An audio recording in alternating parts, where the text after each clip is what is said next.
Welcome to the UpShift podcast, where changemakers meet and commune and find out how each other is doing their part in changing the world. And our guest today is Tammy Cox.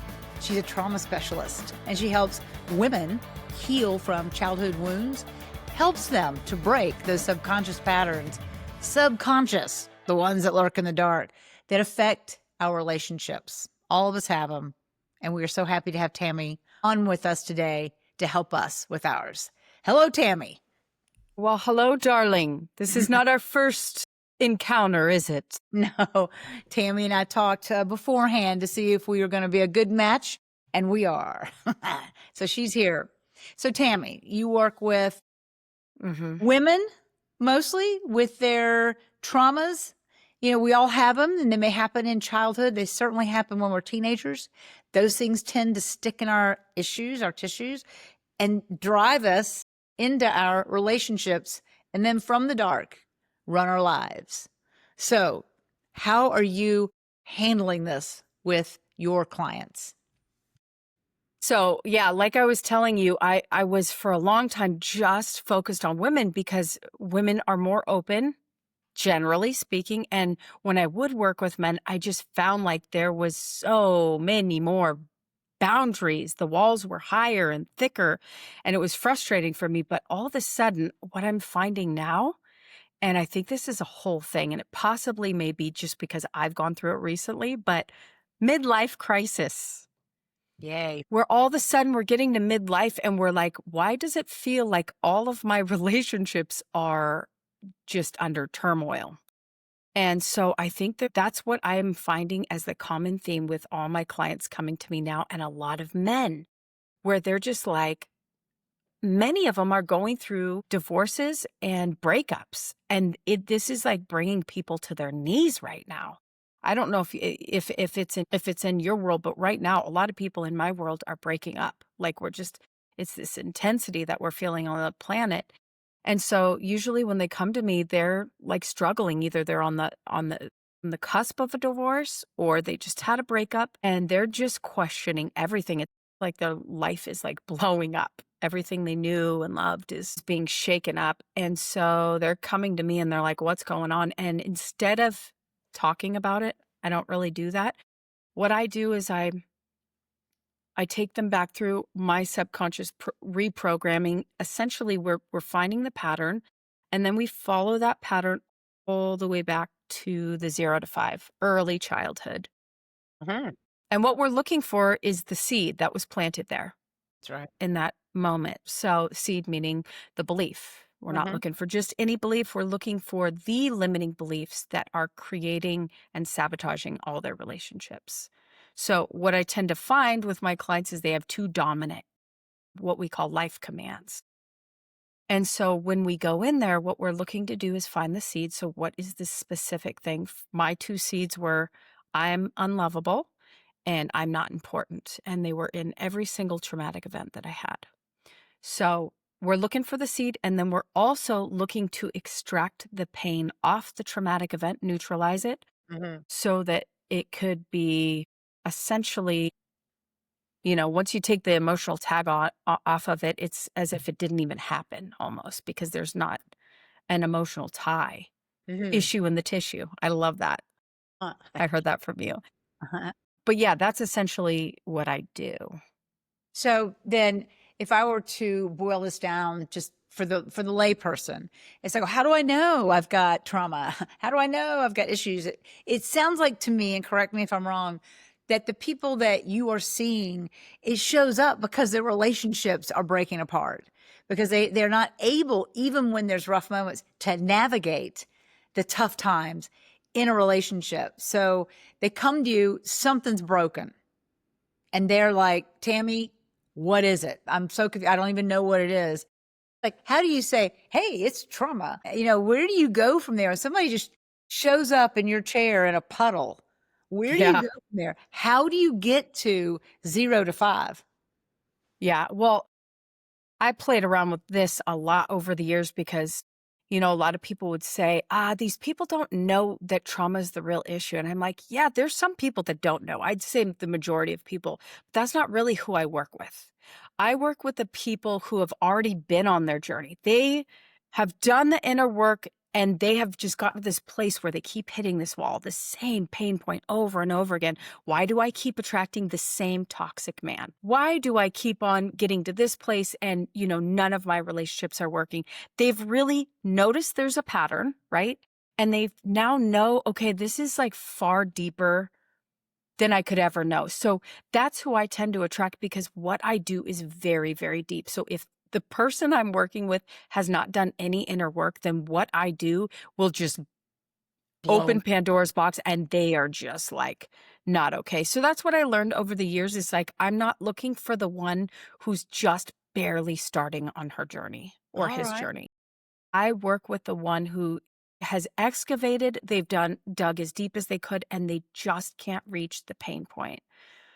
So, like for me, I was in talk therapy for years and years, not getting anywhere really, no transformation. It wasn't until I started to dig into the trauma of my childhood that I really could mold the clay from scratch, like create the new identity for myself because I just had too much pain living inside of my body that I hadn't dealt with.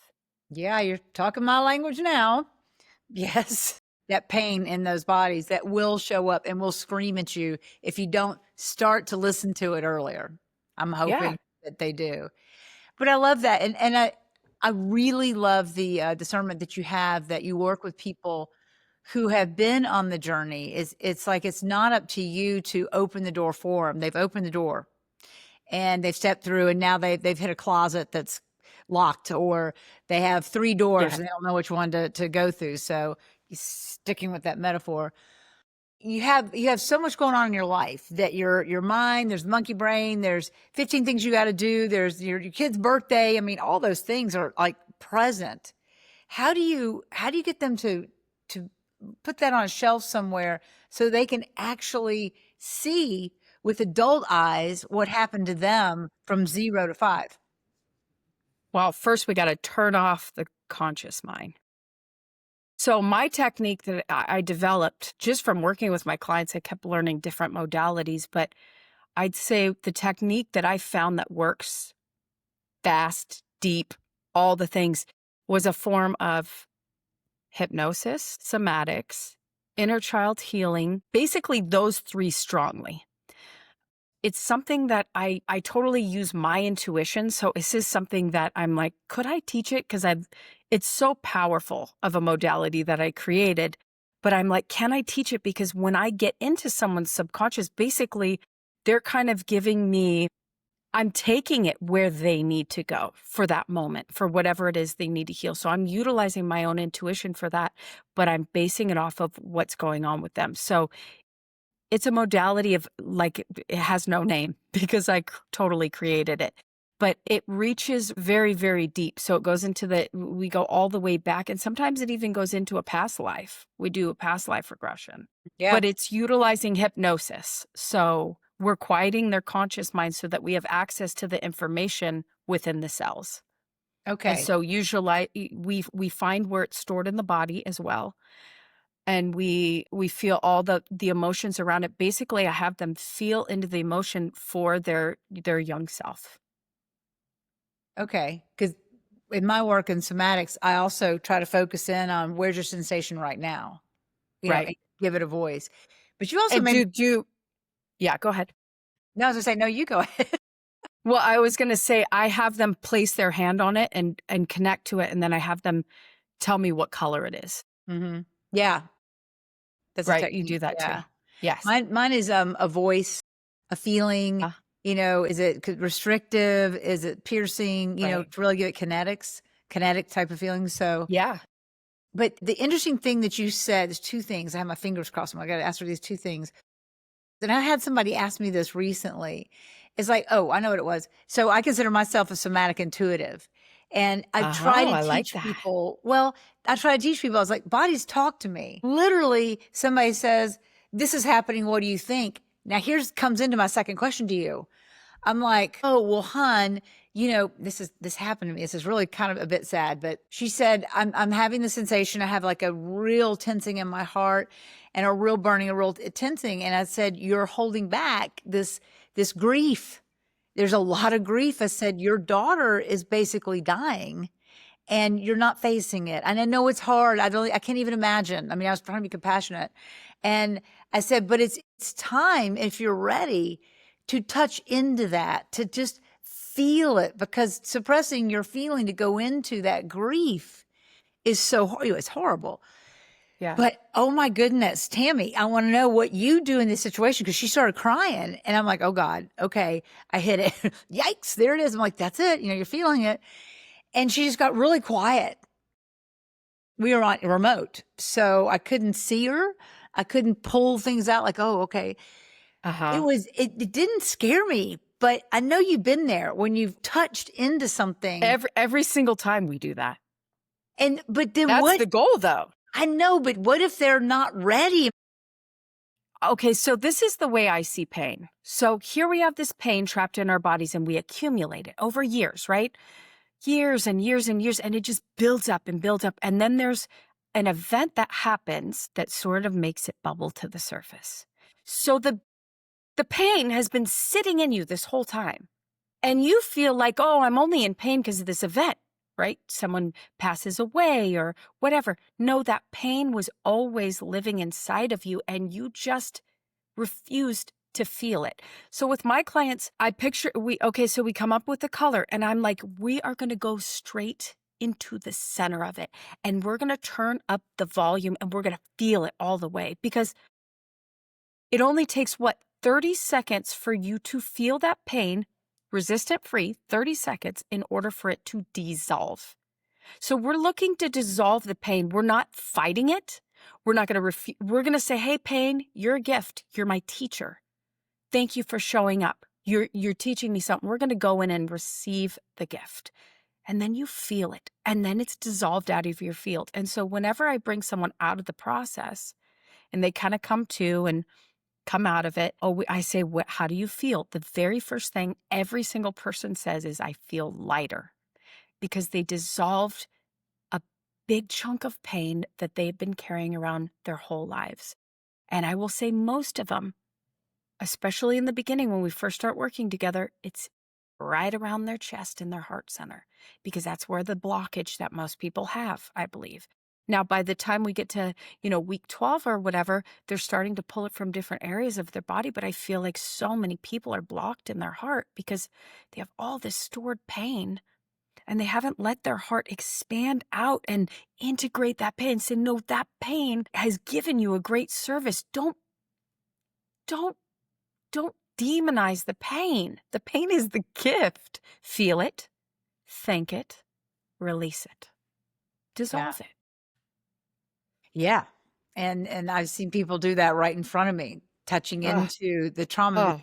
They usually tell me about what it was, and I end up surrounding them energetically, like, okay, Yeah. it's okay to feel it, and then let the tears flow, let the hips move, whatever it was that they needed. I love the hip movement. Yeah, I would love to. I love that part. I mean, I challenge this podcast host. I said, get all your listeners to turn on Marvin Gaye or whatever it is that makes them want to just, have some sensual movement, and just start with the hips, because it's mostly women that we are talking to. And I'm like, we carry so much shame and guilt and creativity and joy and love and ecstasy, all the things right there in our hip area. And just do some figure eights with them and let it get bigger, and just close your eyes. Figure eights. Oh, yeah. I mean, I will see people out of alignment. I will just, and you will just notice, you'll start to energetically affect people around you that's a really powerful one. I like to do it on random people or animals, like sick animals and stuff. It is such a powerful movement. Yeah, you're talking about like actually taking and manipulating the energy, trying to balance it. Yeah. Wow. Yeah. All right, Tammy. So Yeah. how are you working with people? Do you do any kind of group stuff or is just one-on-one? And I would love to get there. I have in the past, but it's mostly one-on-one now. I would love I'm looking to create it in a group. Like I want to do retreats and I want to do live events where because imagine getting all the people together to shift together. It would be so massively powerful. So I would love to do that. But for now, it's one-on-one right now. yeah. What's the one thing, let's say, that's common amongst people right now that seems to be bubbling up to the top? Like the one topic, not just my relationships gone to hell, but what's the thing that's a similar problem that everybody's facing in you're in the bell curve of your people you work with right now? What's causing this? I think it's self-hate more than anything. They haven't fully accepted and loved themselves, therefore they're not being themselves. They're inauthentic because they have been trained their whole life to be this for this person and this for that person. They've bent and twisted and all of a sudden their personality is not even close to who they are because they've just been living their lives to please everyone else. And so what we do is we just untangle. We're taking away all the parts that was never really their true authentic self. So once you start dissolving, oh, I started doing this because it made my mom happy. And because that's our entire personality was created by just surviving our family of origin. Yeah. And so when we untangle that and we realize, oh my God, like for myself, like I used to do, I had all these coping mechanisms just to keep me safe, like making people laugh and taking the load off myself or being really, really strong. So working out a lot because I had an abusive dad. Well, when you start to take the pieces off, you realize I just created that part of my personality because I was scared, right? Because that's what I thought I had to be in order to keep me safe and alive. And so I feel like when we really look at it with my clients, the common denominator is they're not fully loving and accepting them, and they have no idea who they are authentically in the core of their being. See, that's No clue. that's a twofold thing right there. Yes. Self-hate of somebody they don't even know. Yes. Yes. Yeah, and I you also mean, that was me. I hated myself so much. I hated myself. And when I look back, I'm like, that is so interesting that I hated the identity that I created.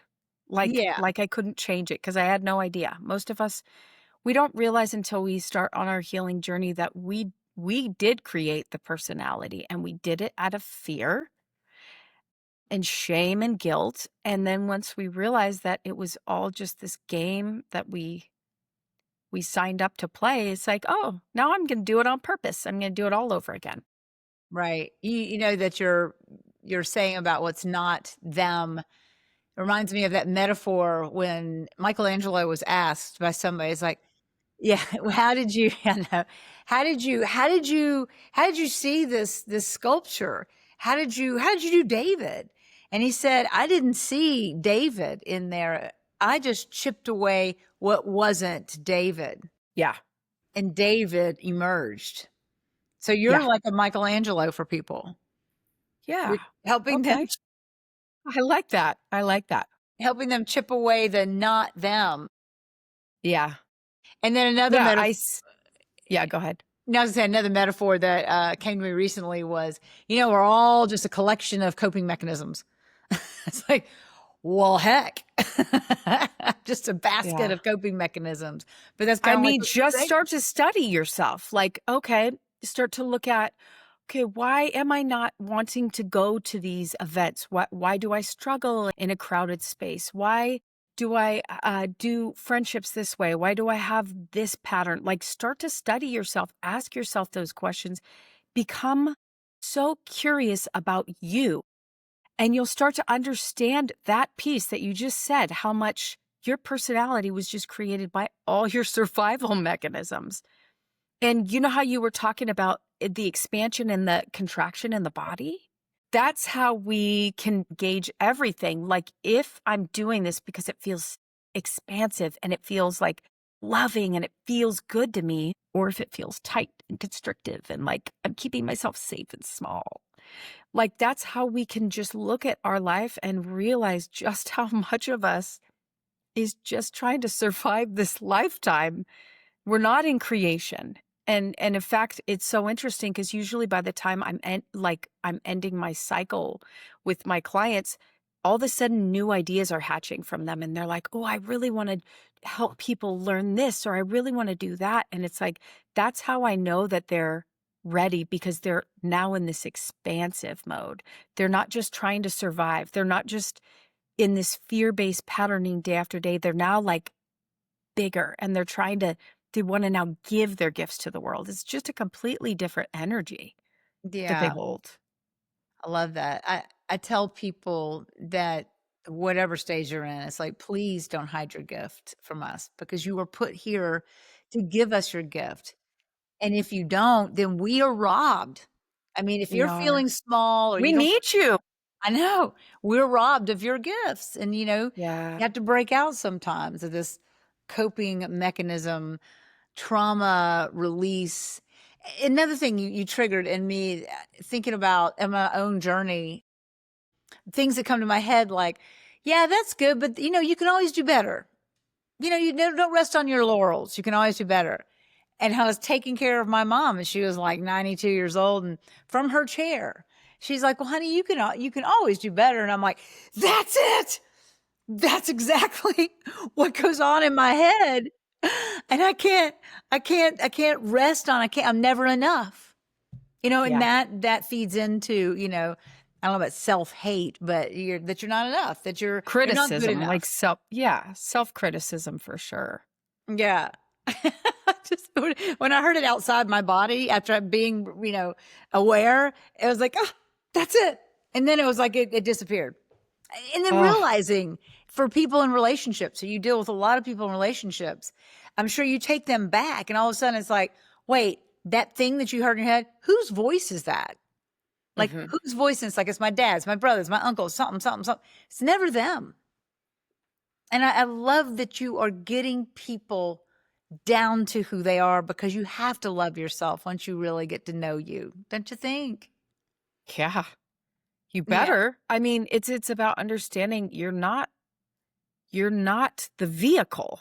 You're not the body. Mhm. The body is the vehicle. You came in to experience this physical reality, right? You came down, but the larger part of you, not all, your entire soul can even fit in the body. If it did, the body would short circuit. Right.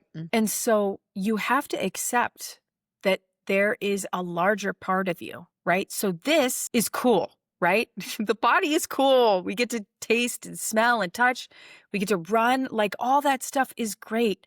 But if you don't accept that there is a greater part of you, then I feel like you're going to miss out on everything, because you are not the meat suit. That's why we're so terrified of death, because we think this is us.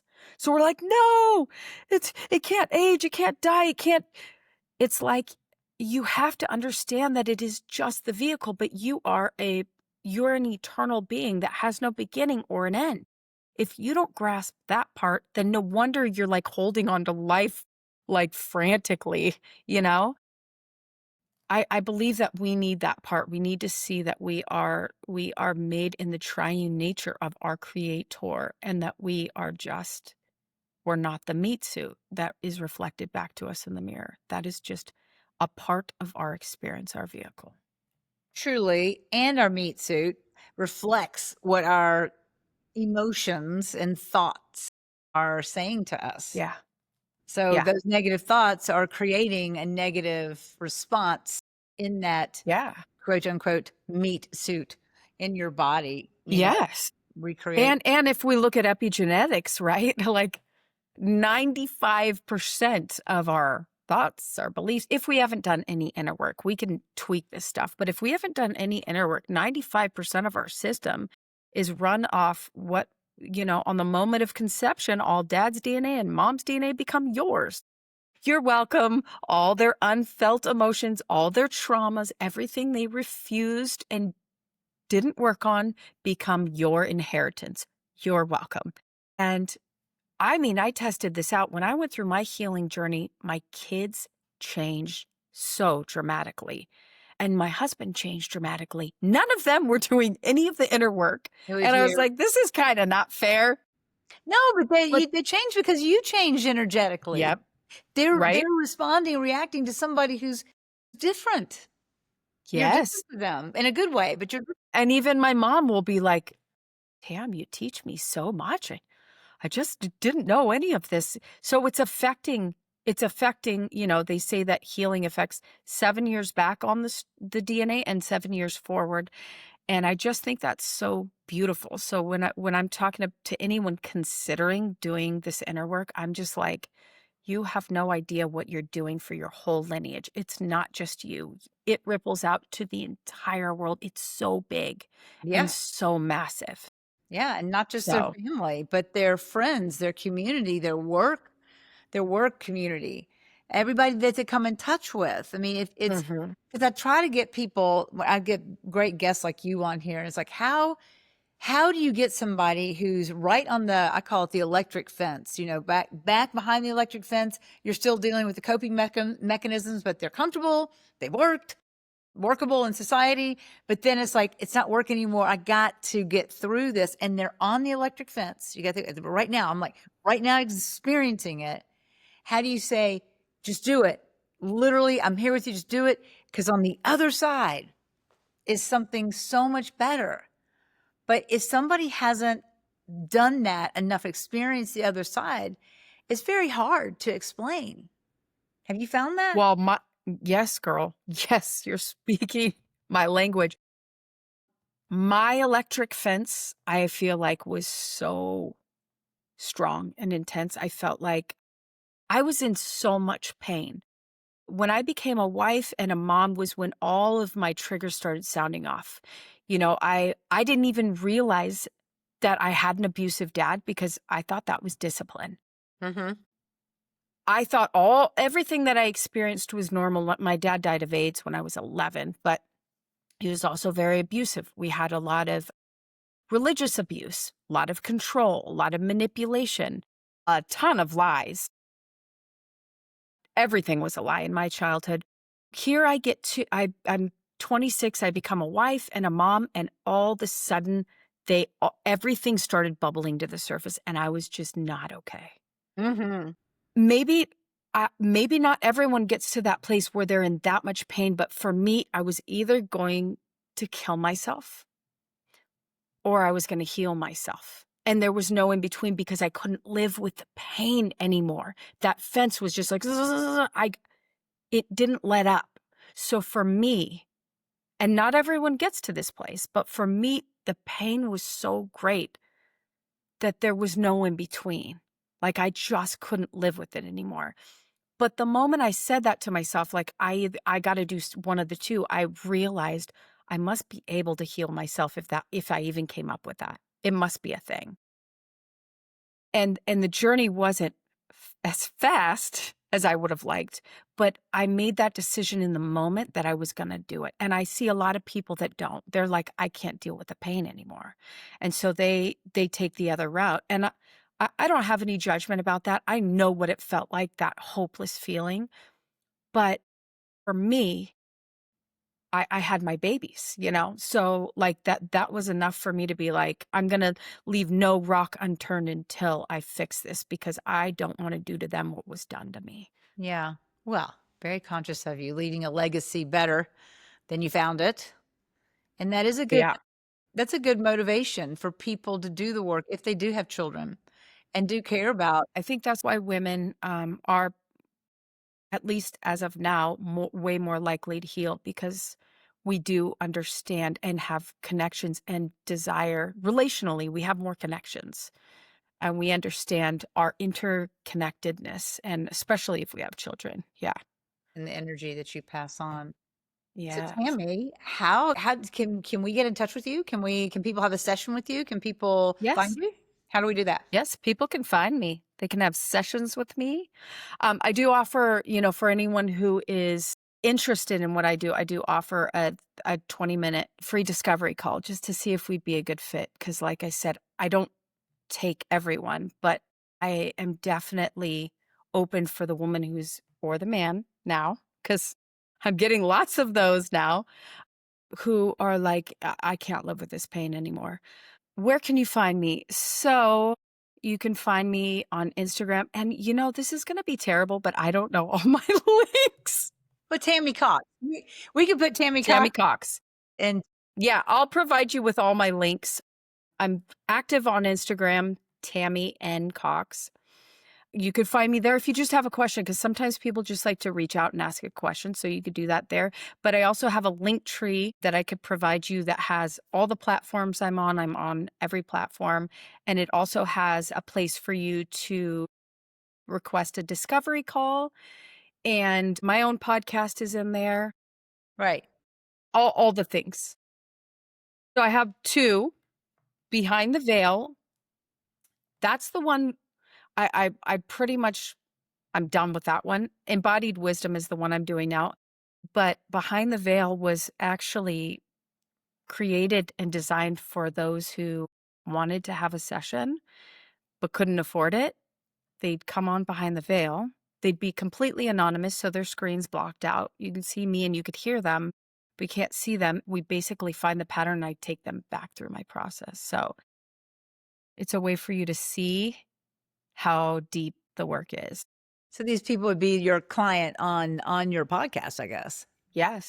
That's wild. I've thought about doing that myself, working with somebody live, well, recorded on the podcast. That's interesting. It was really delicious. I loved the experience, but it wasn't sustainable long term because it's depleting of my energy and I have to have a lot for my clients. So I just found that it was taking more than it was giving to me. And I had to shift that, but it was really delicious why I did it.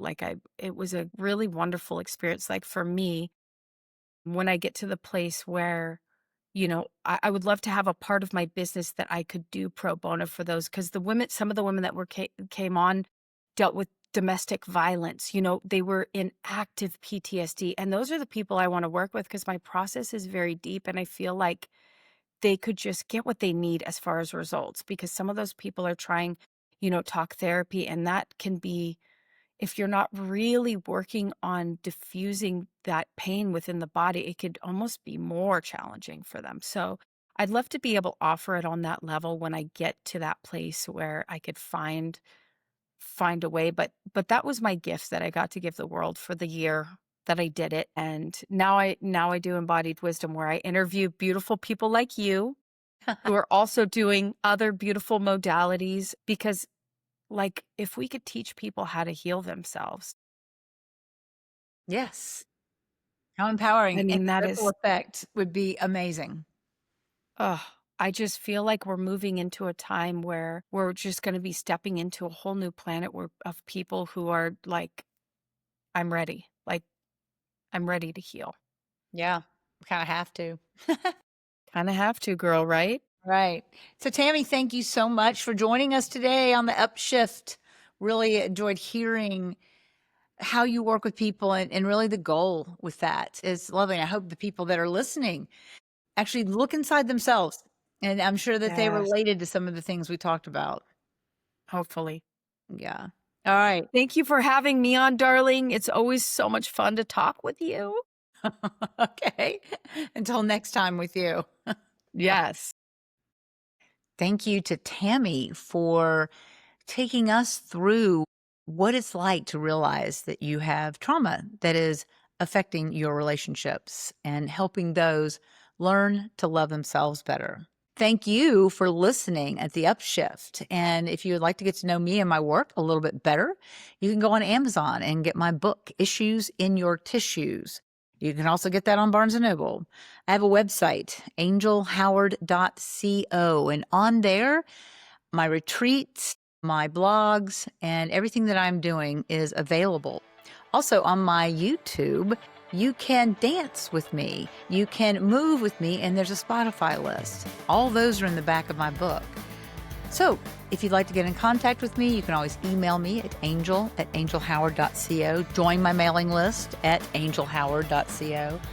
And just stay tuned, and subscribe to the UpShift, and I will see you down the road. Until next time.